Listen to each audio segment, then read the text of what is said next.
আসসালামু আলাইকুম বন্ধুরা, কেমন আছো? আশা করি তোমরা অনেক অনেক ভালো আছো। আজকে যে বিষয়টা তোমাদের সাথে শেয়ার করতে যাচ্ছি সেটা হচ্ছে ইংরেজি টু বাংলা অনুবাদ। সো বন্ধুরা, আমরা এমন কিছু সেন্টেন্স যেগুলো আমরা প্রতিদিনই ব্যবহার করে থাকি আমাদের ডেলি লাইফে, বাট আদৌ কি আমরা এইগুলোর ইংরেজি জানি? যারা এইগুলোর ইংরেজি জানো না তাদের জন্য ভিডিওটা অনেক অনেক ইম্পর্টেন্ট।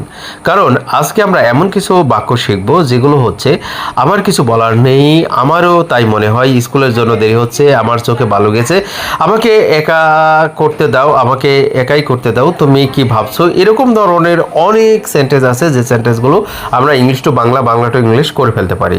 যাই হোক বন্ধুরা, দেরি না করে চলে যাই। প্রথম যে সেন্টেন্সটা আছে সেটা দেখো, যে I have nothing to say. I have nothing to say এর বাংলা অর্থ হচ্ছে আমার কিছু বলার নেই। ইট same to me as well, আমারও তাই মনে হয়। গেটিং লেট ফর স্কুল, স্কুলের জন্য দেরি হচ্ছে। I have grit in my eyes, আমার চোখে বালু গেছে। Let me do it myself, let me do it myself, আমাকে এটা একাই করতে দাও, আমাকে একাই করতে দাও। What are you thinking about, তুমি কি ভাবছো? আই লাইক রিডিং বুকস, আমি বই পড়তে পছন্দ করি।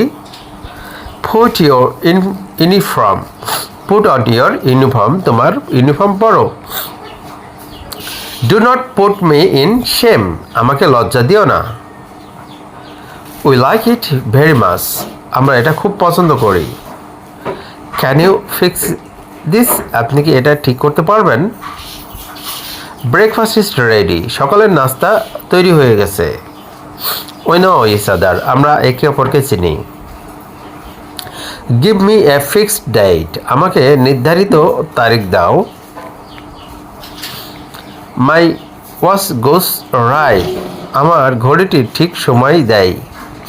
যাই হোক বন্ধুরা, এগুলো দেখে যদি মনে হয় কিছু শিখতে পেরেছো, অবশ্যই ভিডিওটা শেয়ার করে দাও, কারণ এখনও এরকম ধরনের সেন্টেন্সগুলো যারা এখনও শিখতে পারে নাই তাদের জন্য অনেক উপকার হবে।